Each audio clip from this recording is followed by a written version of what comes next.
Amém? Glória a Deus.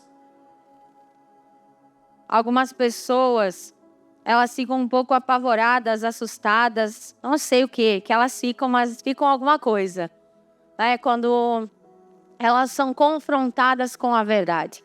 Mas o apóstolo começou falando sobre João 8,32, que a verdade, ela nos liberta.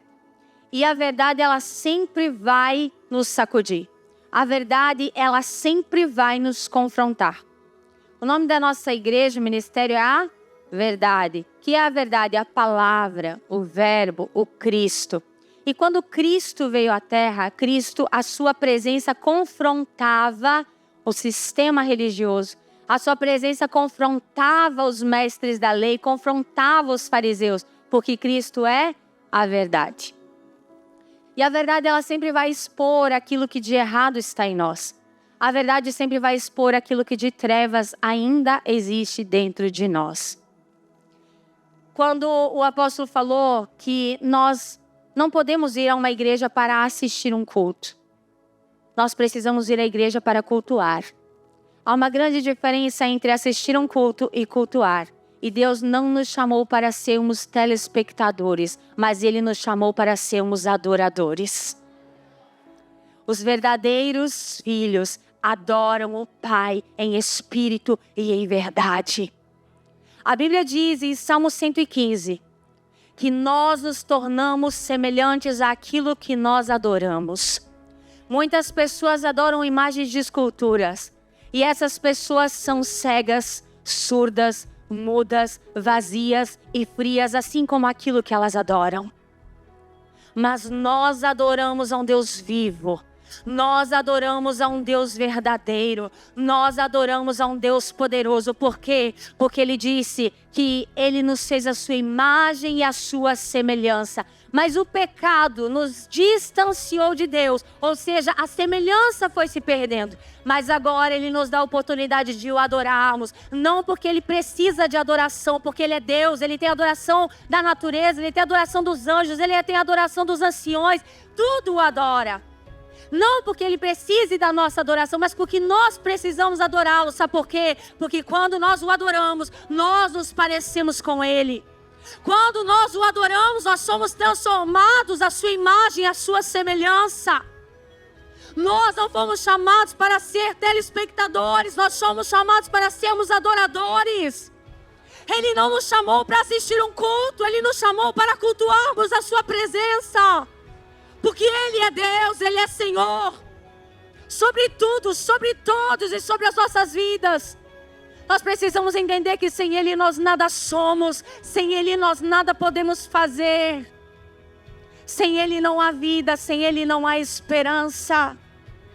Nós precisamos dEle mais do que o ar que nós respiramos. Porque Ele nos formou, Ele nos criou. Porque Ele nos amou primeiro. Então o mínimo que nós podemos fazer é adorar o nome dEle. É glorificar o nome dEle. É declarar que Ele é santo, que Ele é maravilhoso, que Ele é lindo, que Ele é adorado, que Ele é digno, Ele é grande, Ele é poderoso, Ele é Deus, Ele é eterno, Ele é soberano. Ele é Deus.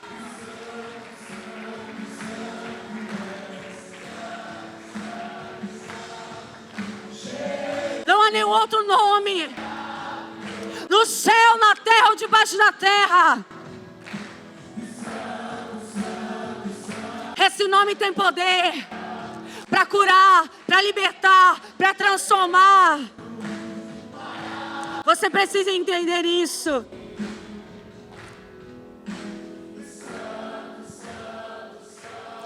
Deixa eu falar algo para você. Antes de Jesus vir à terra, existia a palavra sim ou não? Existiam os mestres da lei sim ou não? Existia a lei sim ou não? Eles tinham a palavra. Eles tinham a lei. Eles tinham a escritura sagrada. Eles tinham. Mas as pessoas ainda estavam doentes. As pessoas ainda estavam frustradas, ainda estavam fracas, as pessoas ainda estavam endemoniadas.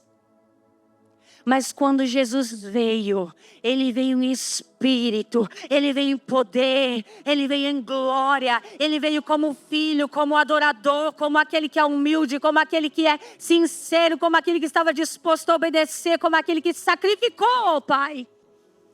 E quando Ele veio, a palavra não era mais simplesmente letras em um papel, não era mais simplesmente letras em tábuas de pedra, mas a palavra era viva e eficaz.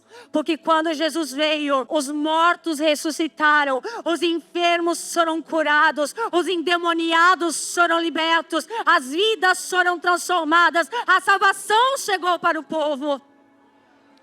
O que eu quero que você entenda, tem muitas pessoas que elas têm a Bíblia, elas têm a nomenclatura de cristão, de crente, elas frequentam cultos, elas frequentam a igreja, mas de uma forma religiosa. Por isso continuam doentes, por isso continuam endemoniadas, por isso continuam com a vida destruída.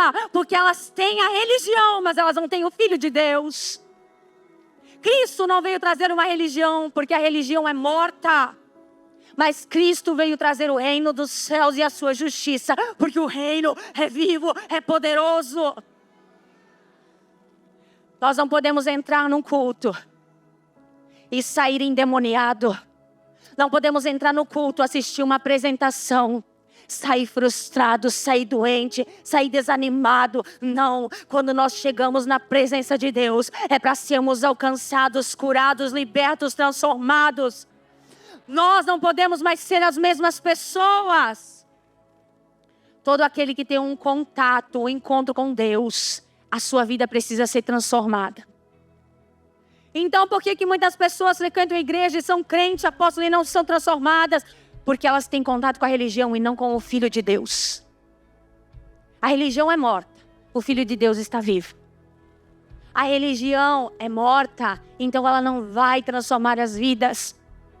Apóstolo, tu está falando que a placa, a igreja ABCD é religiosa. Não, não é a placa, porque isso aqui é só uma estrutura. Eu estou falando de pessoas, porque a religiosidade não está na placa da igreja. A religiosidade está no coração das pessoas. Eu posso ir num culto avivado, cheio da presença, cheio do poder, cheio do fogo de Deus, e ainda assim ser religioso. Ainda assim entrar doente e sair doente, entrar endemoniado e sair endemoniado. Sabe por quê? Por causa da religiosidade que está impregnada no coração.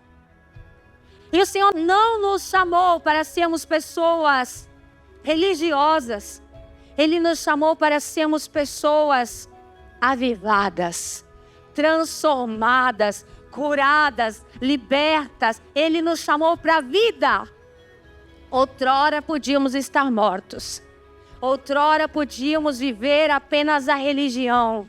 Mas o Senhor, Ele abriu a porta para que nós pudéssemos entrar e viver o sobrenatural. Mas aonde que tudo isso começa? Dentro, diga dentro de mim. Cristo se sacrificou. Cristo se entregou para que eu e você pudéssemos entrar por essa porta. Que porta? Cristo. Ele é a porta que nos leva à salvação. Ele é a porta que nos leva para a cura. Ele é a porta que nos leva para a transformação completa das nossas vidas, da nossa história. Cristo, Cristo, Cristo, o Cristo vivo e ressurreto, não a religião. Então eu convido você a remover toda a religiosidade, a remover toda a religiosidade. Diga, saia do meu coração, saia da minha mente. Aí quando você ouvir a verdade, não vai mais doer, porque você não é mais religioso. A verdade só dói, só incomoda aqueles que são religiosos. Viver a vida inteira recebendo religião. Religião, sistema religioso que não muda a vida, não transforma ninguém, não cura, não libera. Religião, religião.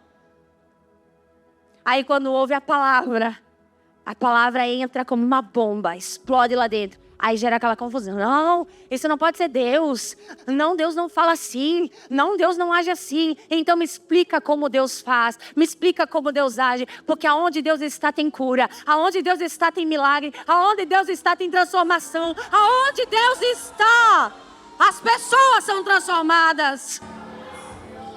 Pode chegar quebrado, destruído, carregado na maca, mas vai sair de pé, caminhando e dando glória a Deus.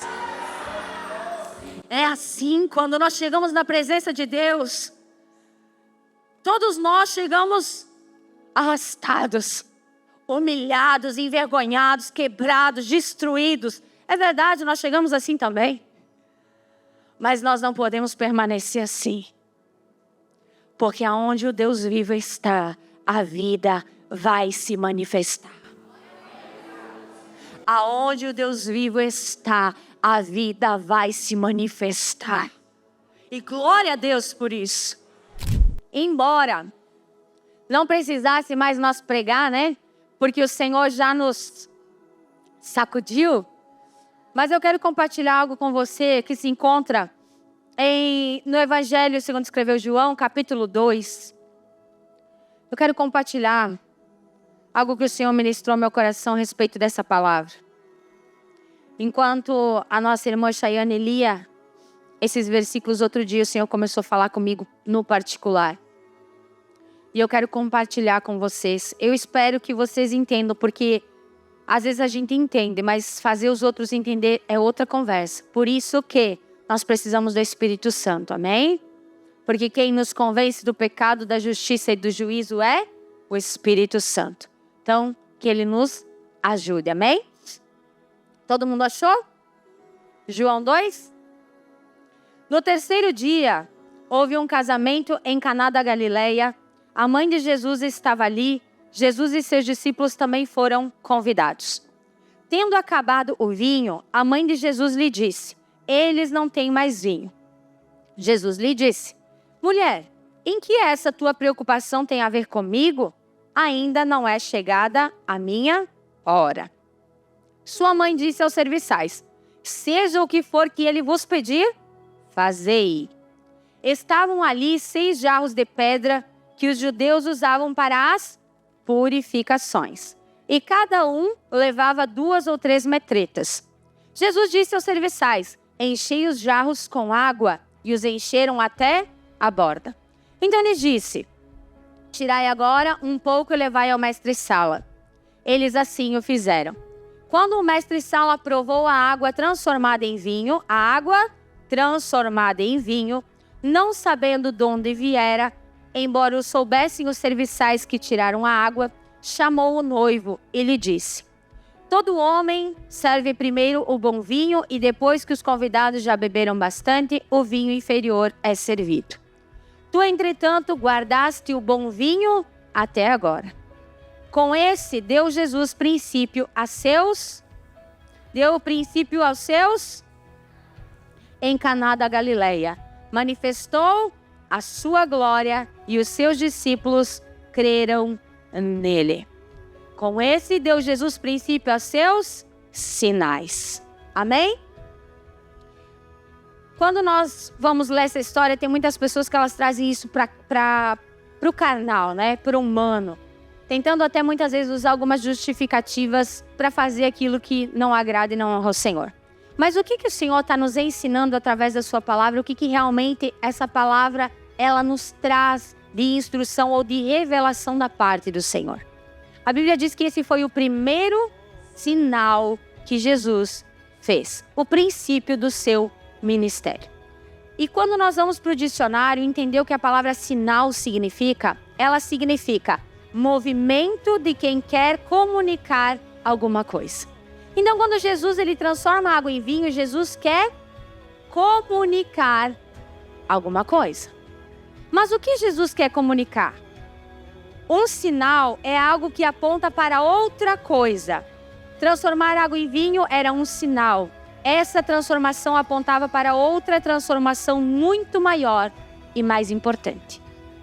Jesus ele não mudou simplesmente a cor da água. Jesus, ele não mudou simplesmente o cheiro da água ou o gosto da água. Não. Ele mudou a própria estrutura molecular da água.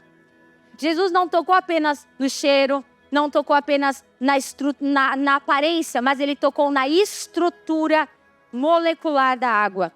Então, não foi apenas uma transformação de aparência, mas sim uma transformação de natureza. Jesus pegou algo que não era e transformou em algo totalmente novo, totalmente diferente daquilo que tínhamos anteriormente. Ou seja, depois do sinal, já não era mais água, era algo totalmente diferente, era algo novo. Diga, era algo novo. Jesus transforma a água em algo novo. Primeiro, Jesus ele fez uma transformação. Depois, no João 3, nós vamos ver que Jesus vai explicar a transformação que ele fez. João 2, ele transforma a água em vinho. João 3, ele explica do novo nascimento para Nicodemos. Não era apenas sobre mudar os costumes, o jeito de falar, as roupas ou os gostos. Não era só sobre isso, mas era sobre nascer de novo. Da mesma forma que a estrutura molecular da água foi transformada em João 2, a própria natureza do homem é transformada no novo nascimento, como nós vemos em João 3, quando Jesus está falando com Nicodemos. E quando eu estava ouvindo, esse texto, eu estava lendo, eu entendi a respeito daquilo que o Senhor faz nas nossas vidas. Lembra o que eu falei? Nós podemos chegar aqui quebrados, destruídos, sem cheiro, sem gosto, ou sem sabor, sem nada. Mas o Senhor, ele tem o poder e a capacidade de pegar aquilo que não é e transformar em algo totalmente novo. Só que quando nós vamos ver o milagre, Jesus ele vai usar a água que era usada para a purificação. Então nós sabemos que essa água ela era usada para lavar as mãos. Purificação era o quê? Para as pessoas se limparem, fazerem os ritos de purificação, de lavar as mãos e assim por diante. Então Jesus ele pega algo simbólico, algo que tem um significado, e ele transforma em algo novo que também é simbólico e também tem um significado. Quando fala em água, eu já preguei aqui há alguns dias e eu expliquei para você que a água ela se refere à palavra de Deus. Só que quando Jesus ele vem e ele transforma a água em sangue, ele está nos falando de algo espiritual. Ele está dizendo assim, até aqui tinha uma aliança antiga, uma aliança baseada na palavra, na lei, escrita em tábuas de pedra. Mas agora eu estabeleço uma nova aliança, uma aliança de sangue e espírito. Antes, lembra que eu falei? A lei existia, mas as pessoas ainda estavam doentes. A lei existia, mas as pessoas ainda estavam endemoniadas. A lei existia, mas as pessoas ainda estavam frustradas e distantes de Deus. Embora tivessem a palavra de Deus, elas não conheciam a Deus. Ao menos não de uma forma genuína, autêntica ou verdadeira. Elas conheciam Deus de uma forma superficial, de uma forma sistemática, de uma forma religiosa. De uma forma onde elas faziam o que era certo, porque era certo, não porque elas amavam a Deus, não porque elas conheciam verdadeiramente a Deus, mas porque era certo fazer, porque era a lei, então eles cumpriam. Mas quando Jesus vem, ele estabelece uma nova lei, agora uma lei de sangue, uma lei de sacrifício, uma lei constituída na humildade, na obediência e no amor. Uma lei onde não é cumprido porque é algo bom, porque é algo que me beneficia, mas é porque existe uma aliança de amor, honra e reverência ao Pai. Quando Jesus transforma água em vinho, ele está anunciando aquilo que ele veio fazer. Ele está anunciando o seu ministério. Ele está anunciando a obra da cruz. Ele está anunciando que ele veio para trazer agora aquilo que vocês conheciam a letra, aquilo que vocês conheciam a escrita. Agora eu trago a revelação. Agora eu trago a essência. Agora eu trago o sentido. Agora vocês vão viver e compreender, não mais como regras, mas como algo que é espírito, que é vivo, que é genuíno, porque o sangue é algo que está dentro. A lei era uma purificação externa. A água purifica externamente, mas o sangue está falando de uma purificação que acontece de dentro para fora. Ele está dizendo, a palavra limpou vocês até aqui, por fora, né? A aparência. Mas agora ele diz, agora o sangue vai purificar vocês de dentro para fora. O apóstolo chegou, quando ele começou a falar, ele disse assim, tem muitas pessoas que estão dentro da igreja, que vêm para o culto, são nascidas da água, mas ainda tem amargura no coração. Ainda tem inveja, ainda tem ódio, ainda não conseguem liberar perdão, ainda são orgulhosas, ainda são soberbas, ainda são mentirosas. Elas até carregam a Bíblia, até conhecem a Escritura, mas elas apenas passaram pelas águas. Mas Jesus vem para dizer o quê? Agora é necessário o sangue. O sangue vai purificar de dentro, ou seja, vai libertar de toda amargura, de todo ressentimento, de todo ódio, de toda angústia, de tudo aquilo que por muitas vezes fica maquiado e escondido debaixo de uma aparência de santidade. Jesus, ele não veio para que nós sejamos pessoas que vivem de aparência, mas ele quer que nós tenhamos essência. A nossa essência é o sangue, é o nome, é a aliança com o verdadeiro Deus, aquele que está vivo, aquele que governa, aquele que reina e aquele que é Senhor sobre tudo e sobre todos. Jesus, ele vai pegar aquilo que não é e ele vai transformar em uma coisa completamente nova. Jesus, ele não quer apenas que nós façamos parte de um clube social. Ele não quer que nós apenas façamos parte de uma congregação. Ele não quer simplesmente que nós venhamos carregar a Bíblia embaixo do braço. Ou deixá-la aberta lá em casa, na estante. Não. Jesus, ele quer que nós sejamos transformados. Que nós tenhamos uma essência de verdadeiramente filhos de Deus. Porque quando nós temos a essência de Deus, lembra que eu falei da adoração? Nós nos parecemos com Deus. E quando nós nos parecemos com Deus, nós resplandecemos Deus. O apóstolo fez uma pergunta aqui esses dias. Você tem o Espírito Santo de Deus? Ele habita dentro de você? O Espírito Santo habita dentro de você? Se o Espírito Santo habita dentro de você, qual é o nome dele? Santo. Como é o nome dele? Santo. Você consegue imaginar o Espírito Santo ouvindo um funk? Você consegue imaginar o Espírito Santo ouvindo aquele sertanejo sujo que só fala de pegação, traição e cachaçada? Você consegue imaginar o Espírito Santo fumando um cigarrinho, uma droguinha? Tomando uma cachaçinha, uma cervejinha e por aí vai a lista? Você consegue imaginar o Espírito Santo mentindo? Você consegue imaginar o Espírito Santo cometendo imoralidade sexual, assistindo pornografia, se masturbando? Você consegue imaginar o Espírito Santo fazendo esse tipo de coisa? Tem muitas pessoas se denominando cheias do Espírito Santo, cheias de Deus, mas cometendo atrocidades e obras do diabo, obra das trevas, obra da carne, que a Bíblia diz, Gálatas 5,18, que vai para o inferno.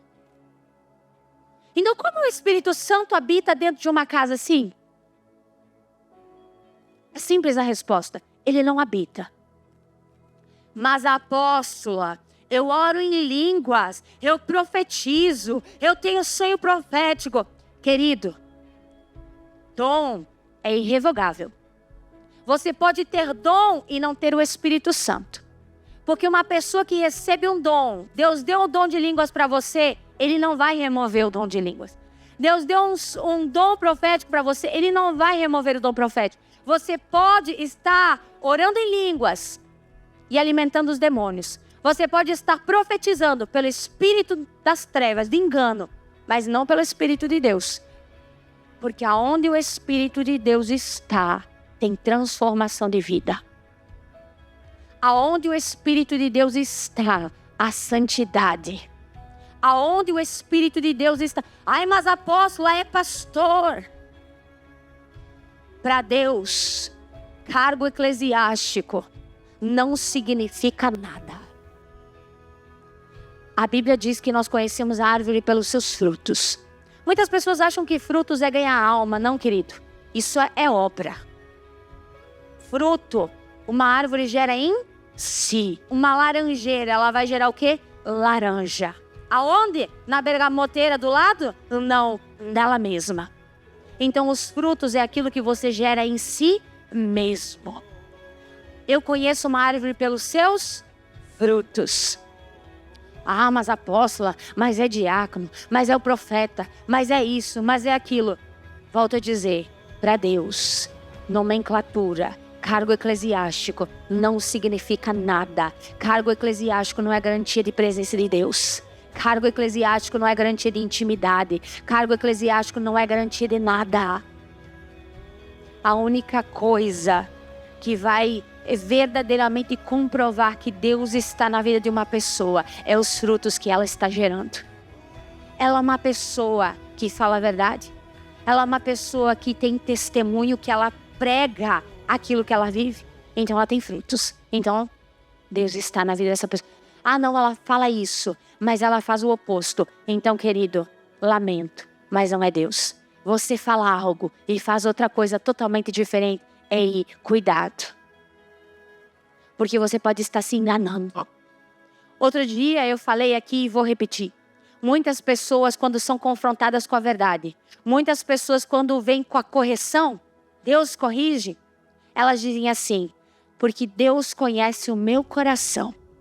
E eu vou dizer para você, aí que está o problema. Porque Deus conhece mesmo. E o que tem aí dentro? Porque as pessoas acham que dizendo que Deus conhece o meu coração é uma válvula de escape. É para fugir da responsabilidade. Quer dizer, bom, Deus me conhece, então não fala nada para mim, porque eu e Deus... Mas a Bíblia diz assim, que do coração procedem os maus desejos.